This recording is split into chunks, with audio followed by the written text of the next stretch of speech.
I want you to look at something right now. Think of some major goal you want, or maybe it's one you're already working on, and you have experienced a lot of setbacks, a lot of defeats. You've experienced a lot of disappointment. Maybe you've already given up, and maybe you just need a little fire, a little encouragement to get back in the game again. Here's what I want you to look at. There are winners, there are losers, and there are people who have not discovered how to win. And all they need is some coaching. All they need is some help and assistance, just a little support. All they need is some insight or a different strategy, a plan of action to make some adjustments that will open up the key to a whole new future for them, that will give them access to the unlimited power that they have within themselves. That's all that they need.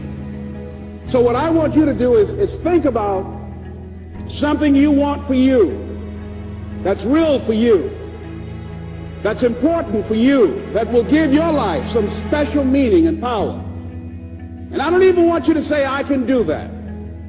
I don't want you to assume that. See, 5 years ago when I started out in this area, I would not have been able to make the mental leap that I would be up to where I am right now.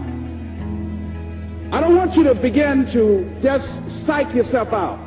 No. I want you to be able to say something to yourself that will enable you to maintain a level of integrity with yourself. That when you say this, even when you face tremendous setbacks, it will be a benchmark to keep you in the game, to keep you moving forward and experimenting and readjusting your strategy and your plan of action, continuously looking for ways to win. So what is that something?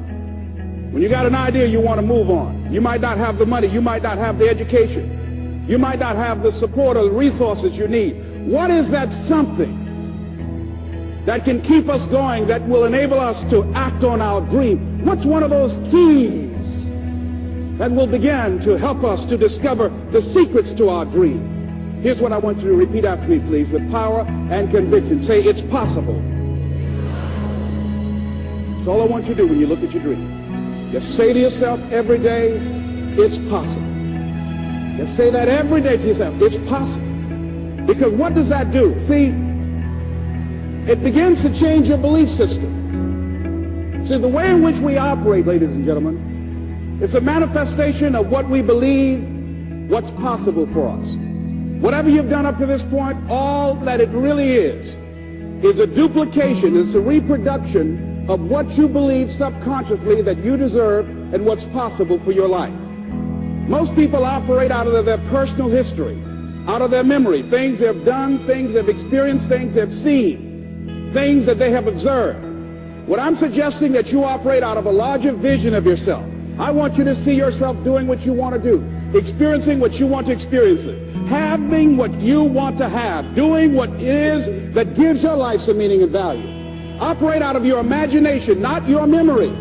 Because whenever you look at where you want to go, I'm wanting to warn you, you will have some conversation back here after you go through the data that you've experienced in life saying you can't do it.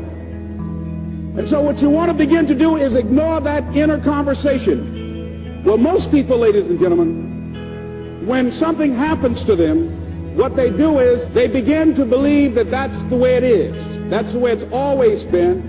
And they can't see the possibility of it being any different. Example, before April 1954, the common belief, the universal belief, because it had been tried again and again and again and people had failed, the belief was that man was not physically capable of breaking the 4-minute barrier, that he could not run a mile in less than 4 minutes. That was the belief on the planet. It had never been done. But here's what happened, ladies and gentlemen. Roger Bannister came along, and he broke the 4-minute barrier. Now here's what's significant about that. Since that time, up to this day, over 20,000 people have done it, including high school kids. What changed? 20,000 people, what changed? Here's what happened when they got on the track. They knew it had been done. And because they knew it had been done, there was a new belief about this barrier. about this goal that was unreachable. And those 20,000 people got in a race believing, knowing in their heart that someone had done it, that it's possible that they could do it.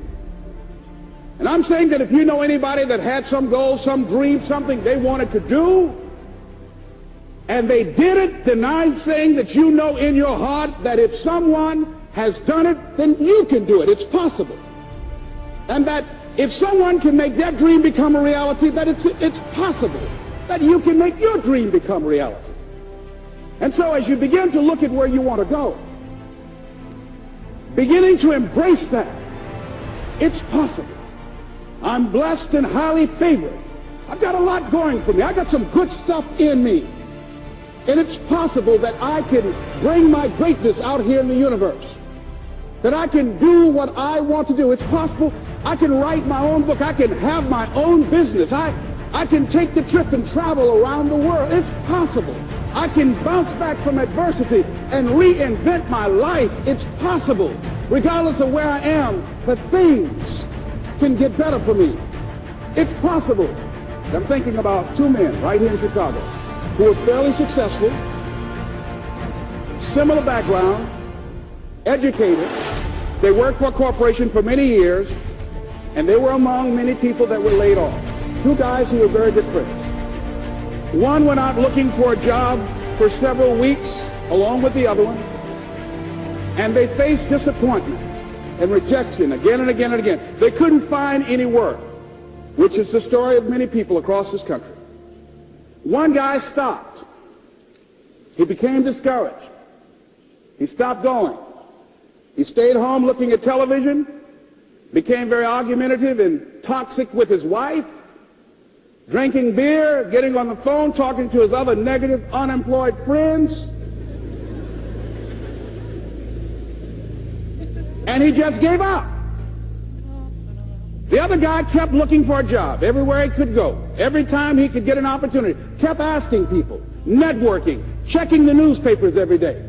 Kept going everywhere he could, trying to find a job. You have too much education. You're overqualified. You won't be here long enough. He kept going. He kept going. He went to a place and said, look here, I tell you what, if you can't hire me, and I know you can use my talents, abilities, and skills, I don't want to sit home and do nothing. Just let me do some volunteer work. You don't have to give me anything, all right? I just want to work. I want to be busy. Guy said, okay, it's on you now, but don't expect me to give you anything. It's okay. This guy came in and worked. He was the first one there. The last one to leave was the best employee there. About 4 weeks later, one of the top managers quit. They were looking for a replacement. Guess who they selected? This other guy. This guy who was volunteering his time. He got the job. What was the difference between the two men? Eyesight and mindsight. Eyesight is judging on what you see, judging according to appearances. But mindsight is how you interpret what you see. One guy said, it's not possible, it's over, I'm finished. I can't do it. I can't make it. He surrendered. I've faced rejection again and again. I'm not going anymore. There are no jobs out there.